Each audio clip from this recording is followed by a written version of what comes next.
previously. Don't me. Take a look at what you've done. The waitress pointed at Marcus and I. I'll handle this. Something's wrong here. Oh my god! Dang! Alright, you bastards. You want me? Come and get me! Don't get cocky, asshole. Marcus, stop! What? The second Marcus charged forward, our target fired, blowing Marcus's stomach wide open without hesitation. What the actual what, Marcus? I said back up! Gah! Oh my god. Saying an emotional goodbye, I drew the shotgun-wielding man closer, careful not to let him catch me glancing at him. The moment he was within striking distance, I abused the window of opportunity Marcus's sudden death had granted me, slashing his shooter's throat immediately. He is. Lucky for you, his partner wasn't hurt in the process. His partner? Wait. You're telling me that Marcus is dead, but that other brat survived? You say that nobody can do it alone, yet this incompetent brat managed to do just that. Instead of making excuses or crying over his partner, he avenged his death and completed the day's work. I seek out talent. This boy has it. Marcus did not. You son of a... Gah! Andre attempted to lunge at his boss, but before he could do as much as take a step, the presence from behind his back made its move. Once again, returning home early. Oh my god, what a change of scenery. Like, oh, chuck, guy getting beheaded, stabbed in the back, twisted, and like, la la la la la, we're home. Once again, returning home early, mostly because I had nothing to do with my free time. I went through the usual motions of my return. I'm a little bit worried now though, like what do we do? Because the thing that we usually did, right? We went on a run, like collection run with Marcus, and after that we trained with Andre. Both of them are dead now, but I guess the what was his name? Karasu, I think, has sort of took notice of us, and perhaps we're going to be going under his wing or something, I'm guessing. I don't know. Once again, returning home early, mostly because I had nothing to do with my free time. I went through the usual motions of my return. I received a warm welcome from my sister, showered, hit my more suspicious purchases, and finally settled in for the story of her day. Usually, I'd just sit and nod as Sara told me about her friends at school, what subjects she had, and what she had learned, none of which interest me in the least. Today, however, Sara has been playing detective, and for once, Brother Dearest is all ears. Oh, I talked to Lucia today, or Lucia. It's probably Lucia, right? Not Lucia. Okay, we're gonna call her Lucia from now on. You know what she said? My dear sister, half the time I don't even know what you are saying. Wait, why does that name actually sound familiar? Lucia. Is she a friend of yours? You don't remember? She's the girl from the news. You know, the one saved by the vigilante? Right. I remember now. Or rather, how could I forget? Her name slipped my mind after what happened today, but the girl herself won't soon be forgotten. Anyway, I asked her about what happened near our school yesterday, but apparently one of the attackers knocked her out, so she doesn't remember much. Oh wow, that's why. All she could really confirm was that the vigilante rescued her and disappeared without a trace. Knocked out? Huh? Well, that's one way to get people to stop asking questions. Sara's giving this girl too little credit. Oh yeah, of course, I guess she made that part up to sort of protect us. But is that it? After a full day of interrogation, surely Sara got more out of her than that. Does she know anything about the police investigation? I know it's only been a day, but have they made any progress? Hee, I got your attention after all. Apparently, the vigilante didn't leave a trace. No murder weapon, no fingerprints, No signs of forced entry. He just vanished. Really? I mean, I did take my weapon with me, and I didn't need to break in, but no fingerprints? I mean, I didn't wear gloves, and I'm sure I touched at least the floor during my scuffle with the second attacker. Did Lucia clean up after I left? Or do I just have a knack for crime? Whatever the case, I'm not behind bars, so I guess I couldn't have done too badly. Anyway, enough about that.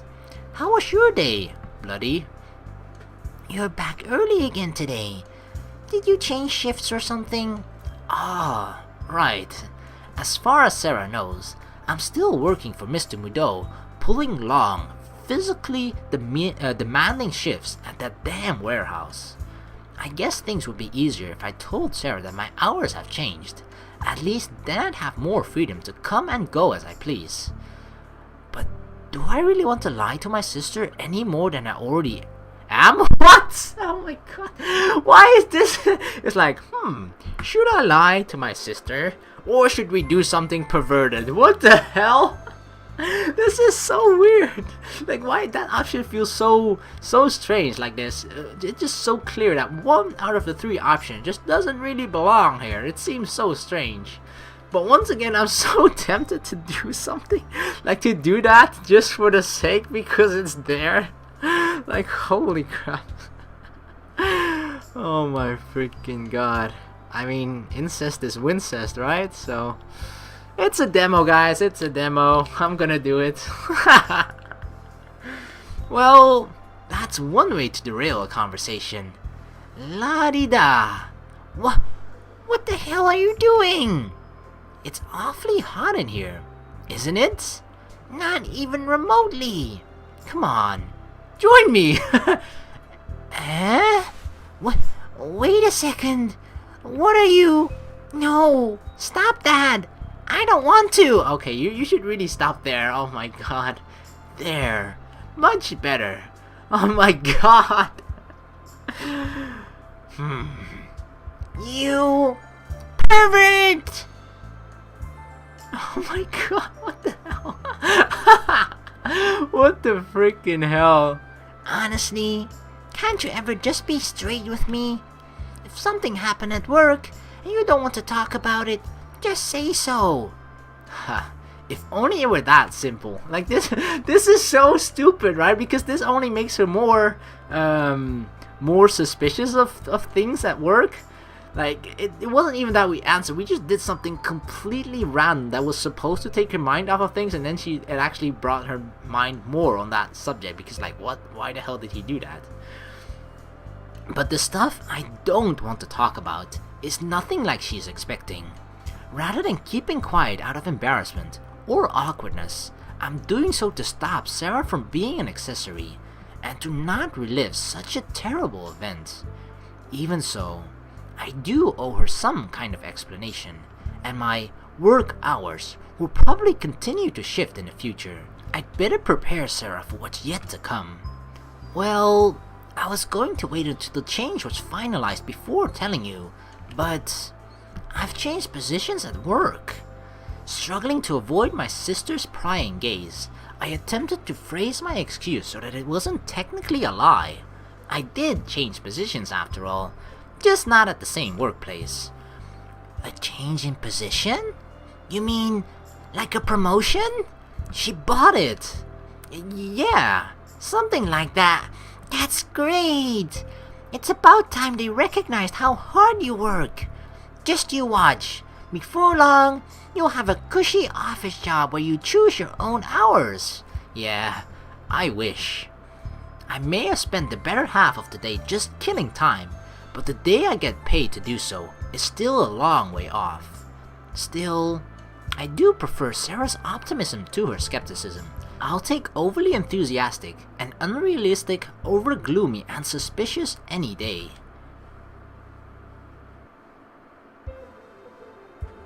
As the night progressed, I continued to string my sister along, remaining as vague as I could. I don't want her to get too used to the idea that I'll be back early. At the rate things are going, it's entirely possible that I'll end up working different hours. After all, while I might not have been the sharpest tool in the shed back in high school, I do understand my new role in the world and the path it's leading me down. In a very short amount of time, I've gone from a high school student to a killer. Dang, yeah. I should have put that on my on the questionnaires, like, what do you want to become? A killer. I've watched people die. I've watched my partner die. I've killed. And one of these days, the one to die might be yours truly. So until my life regains some sense of stability, I can't afford to tell Sara the truth, or to get her hopes up. All I can do for her now is to continue providing, and to stay alive.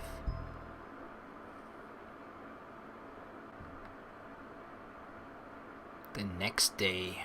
It was funny though, like within those options, like it was kind of obvious that do perverted things was the odd one out of the three, but if you think about it a bit more thoroughly, I guess, it's not entirely too impossible that, you know, it does seem weird, but stuff like that could actually happen, you know, that incest is wincest, and the fact that they've become so dependent on each other that something could possibly grow out of it or bloom out of it, and the Lannisters would definitely approve of it.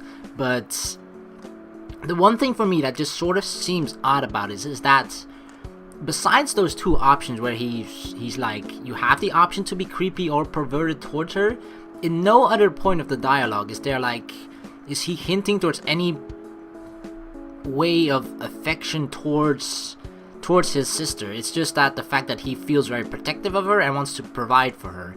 But at no point during the kind of dialogue that he has with her do you get this feeling that he actually cares about his sister on a deeper level than just Sara being his sister.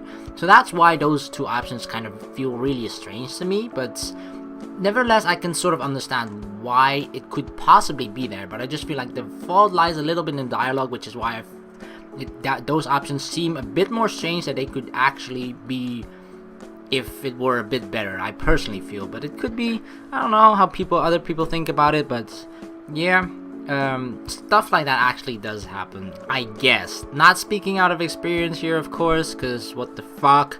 But yeah, let's just move on from this topic now. Thursday morning, September 22nd. As I awoke at an unusually early hour, I found myself comfortable sprawled out on our single bed.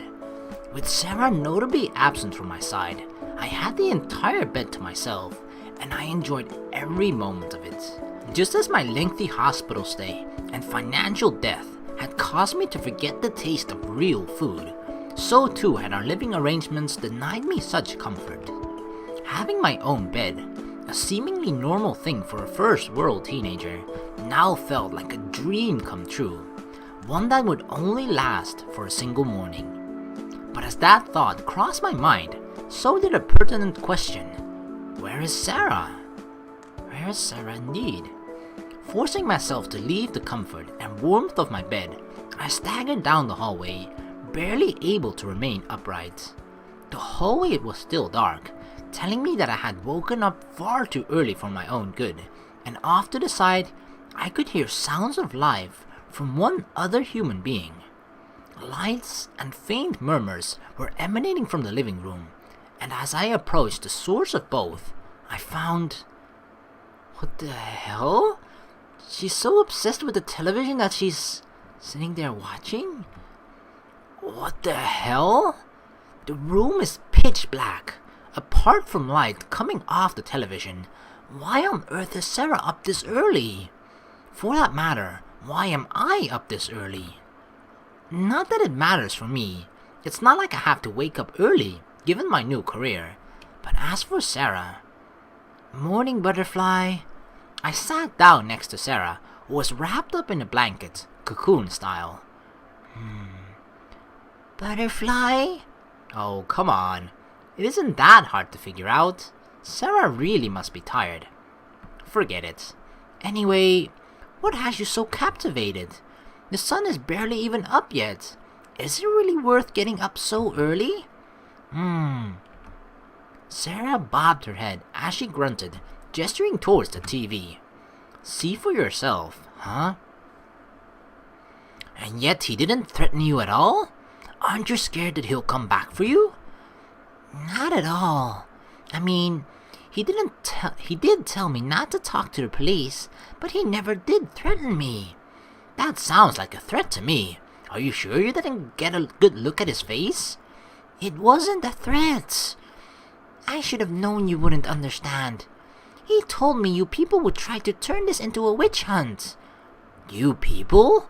Do you mean reporters or law-abiding citizens? That's not what I meant. That's not what he meant. He would never. She's making stuff up? What the hell?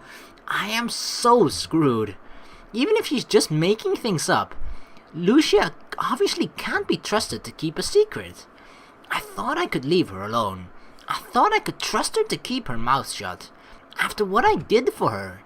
But if this is how it's going to be, then I'll have to kill her. It's a little worrying that my mind had jumped straight to that conclusion. But I can't say it's wrong. That girl needs to be silenced, one way or another. Why does he think like this? Yes, he's talking about him, but she's saying basically that, I don't know exactly who he is, I don't remember his face or this and that. She's not directly pointing towards us, so I don't think we need to go to this extreme just yet, unless she goes to the point. She could eventually go to that, but for some reason she concocted this whole story about, me being more like a hero than I actually am, because the reason I was just there was like, yeah, okay, I was actually trying to protect my sister and getting rid of those bad people, and it was just sort of a two flies with one stone. That's not what it's called. Two birds with one stone. There we go. Because the Dutch expression for that actually is like two flies with one swat. That's why I just confused the two between Dutch and English. But yeah, what was I trying to say? I forgot. God damn it. Okay, I've completely lost my train of thought, but nevertheless, I do feel like she made that story up for a reason, right? So it's sort of trying to hint that she doesn't want to expose us, so I don't know why we sort of immediately jump to the conclusion that we need to kill her. I don't want to hurt her. I really don't want to hurt a young girl whose only crime was being in the wrong place at the wrong time. But at the very least, I need to talk to her. Oh, I guess that's it for the time being.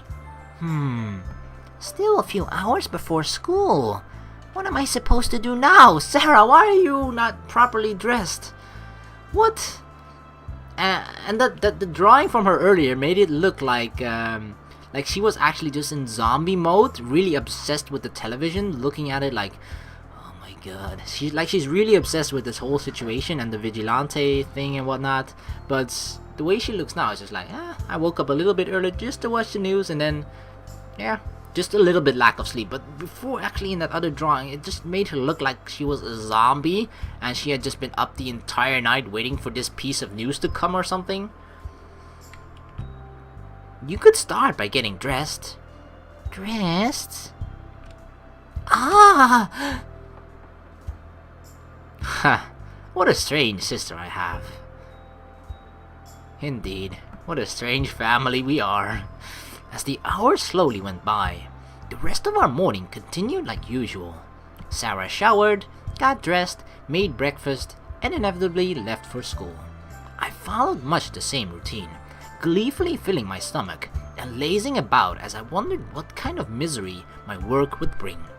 But as I witnessed the sight of a uniform-clad schoolgirl leaving the house, I recalled that I had another mission for the day, dealing with Lucia K. I grabbed one of my new knives. Oh my god, are we really gonna do this? I don't really think there's a need for this. Purchased after my new life-changing experience yesterday, and headed for the door. Even if I don't want to hurt Lucia, I realize that I may have no other option. Unfair though it may be, she has become a threat to my new life, and I can't afford her to lead the police to me. But that's not what she's doing, right? Because the thing is, the police didn't even find any evidence of our presence there whatsoever. So the only, yeah, it's true, the only possible person that could rat us out is her.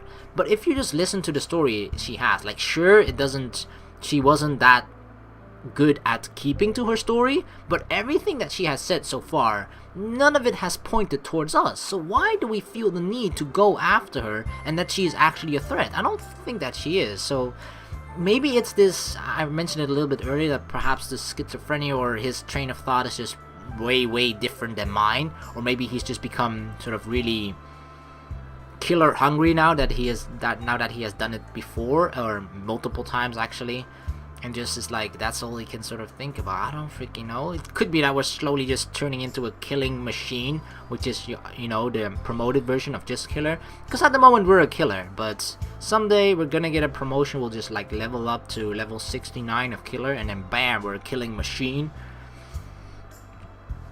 Between the well-being of my sister and I, and the life of an unfortunate victim, the decision is rather...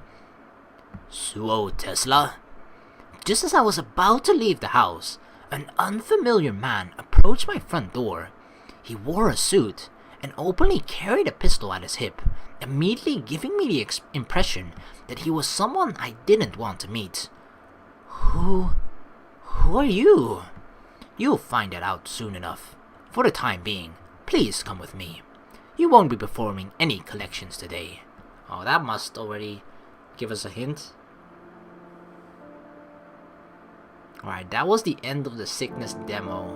Awesome. The thing was, I was already thinking so many times, like, wait, there's another chapter? What? Another chapter? How long is this demo? But the feeling that I kind of have from this is that if the demo is this long, how long is the real game actually going to be? Because it would be kind of strange for them to, for example, have the demo be half of the game, or like a quarter might just be okay, but even that feels a little bit much for me. But yeah, I don't know, it sort of feels like this is just the beginning of his new life, and that's where they wanted to end the demo, and then the rest of this is like him embracing his new life entirely, and then seeing all the crazy shit that we're going to be getting ourselves into. But yeah, holy crap, this is actually, despite the fact that someone I think mentioned it in the comments as well, that there are a couple of plot holes here and there, and yeah, some of it might not make that sense, but I think it might actually be because of this sickness that he thinks this way. I don't know for sure though, but despite that, this is sort of a different visual novel. It's a really dark one, and I'm actually enjoying this a lot, so I hope you guys are enjoying it as well. It is currently January the 13th. While I'm recording this, it's probably going to be coming out a little bit later, but the main game is going to be coming out January 20th. So I'll be continuing with that at the moment it comes out, basically. So we'll be pretty much continuing from, I guess, chapter 6, I think, or if this was the ending of chapter 5, then yeah. But dang, I will definitely get all the videos of this up before the actual game even releases, so do not worry about that. And yeah, can't wait to January 20th, which is actually, yeah, it's gotta be next week. So I want to thank you guys so very much for watching. I hope you enjoyed this series as much as I enjoyed playing it, and yeah, just once again, thank you very much for watching. Please like and subscribe for more, and I will see you guys in the next video. Peace!